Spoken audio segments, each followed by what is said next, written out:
you ever struggled with getting your point across at work in a clear but non-offensive way? Have you had a hard time communicating your needs or saying no to the requests of others? Do you feel uncomfortable with providing critical feedback? Well, if so, then this video is for you. Join me as we explore the concept of assertive communication, what it is, why it matters, and how you can actually put it into practice so that you become an even more successful and impactful communicator. Hello and a very warm welcome to the channel. My name is Sabine Renner. I'm an organizational psychologist, leadership and personal development coach and trainer, and researcher in the field of positive psychology. On this channel, you will find proven and actionable tips, tools, and strategies to take the lead, advance in your career, and succeed at work and beyond. And now, let's dive into today's topic, starting with the question: what is assertive communication and why does it actually matter? Assertive communication is a form of communication in which we express our point of view, needs, rights, concerns, as well as boundaries in a constructive, non-confrontational,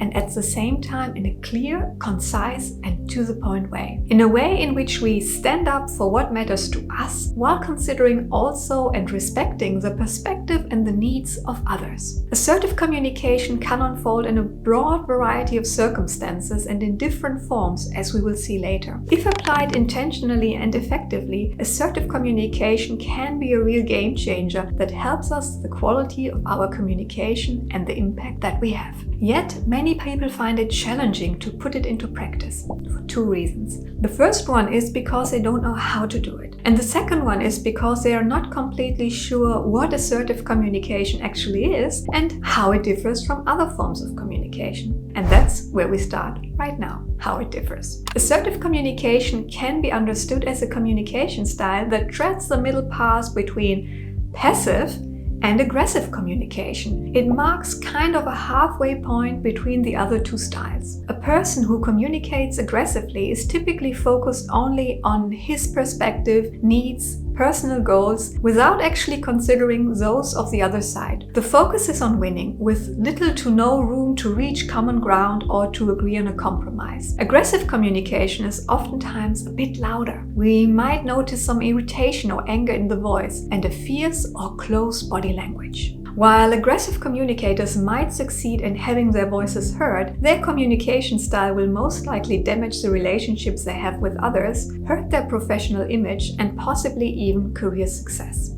Now, the opposite, passive communication, occurs when people hold back their perspectives, feelings, or needs, typically because they think that either their views don't matter or because they don't want to rock the boat, possibly because they are afraid of the negative consequences speaking up could have. Passive communication also involves pleasing others and conforming to their requests by putting one's own needs last. Passive communicators typically speak quietly, with some hesitation, little eye contact, and a kind of hiding posture.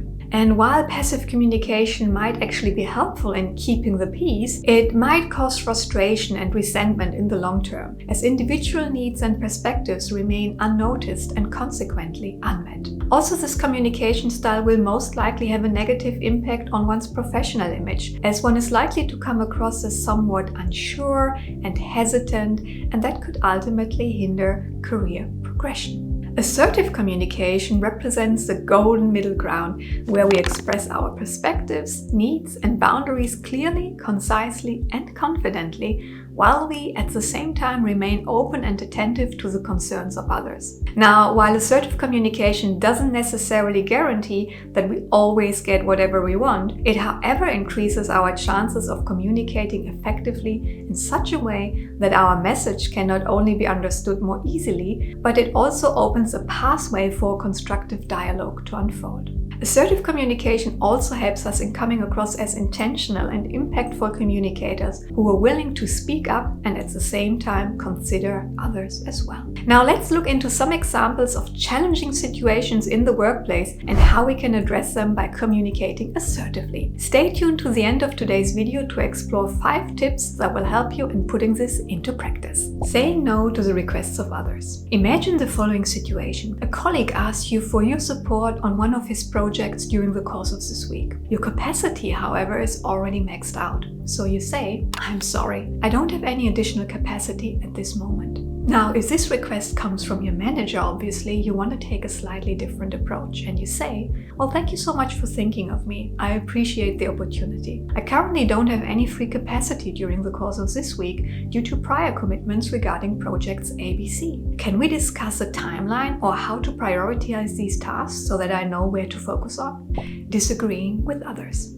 Imagine you're in a team meeting to discuss the next steps with regard to a project you are working on. Your colleague just made a proposal you do not agree with, so you say, I have concerns with regard to ABC and the potential implication it could have on XYZ. I propose to consider the following alternative option before we decide about the next steps. Or I suggest that we look at it from a different angle and then weigh the pros and cons of the different options. Requesting actions from others. Imagine that as a manager, you need one of your team members to provide you with data for an ad hoc update report that has been requested by senior management. Here is how you make this request assertively. We have just received an ad hoc request to provide an update about ABC to senior management by Friday. To complete the report, I need you to please provide me with data XYZ by Thursday, close of business. Is that doable for you? Now, let's turn this around. Imagine you want actually your manager to do something for you. For example, to provide you with feedback on your recent performance during your latest project. And so you could say, following the completion of our latest project, I would like to hear your thoughts on my performance. Can we schedule a meeting to discuss?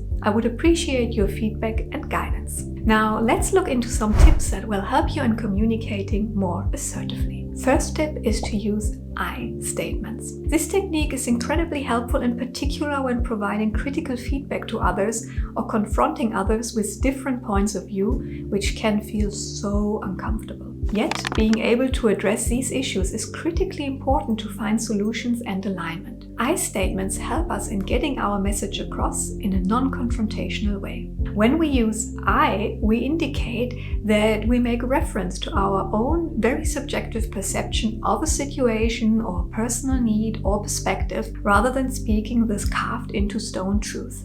In a feedback context, an I statement could look like this. One of your team members has shown up late to your weekly team meeting. You, as a manager, want to address it. And so you say, Michael, in the last 2 team meetings, I noticed that you arrived 30 minutes late without any advance notice. This is a concern to me because we could not cover all topics within the allocated time frame and the meeting went longer than planned. To me, reliability is very important, so please do let me know in advance in case you cannot make it on time and provide me with the respective information needed for us to proceed with our agenda. In this example, you, as manager, address an issue of concern, but you do it in such a way that you stay with you and your perspective, rather than making assumptions about the motives of why the other person acted in such a way and without accusing him, which would most likely only increase the tension. Instead, a dialogue can unfold, and for that to happen, it is important to follow tip number 2, which is be specific and stick to the facts, which means that you make specific references about what has happened, for example, when providing feedback,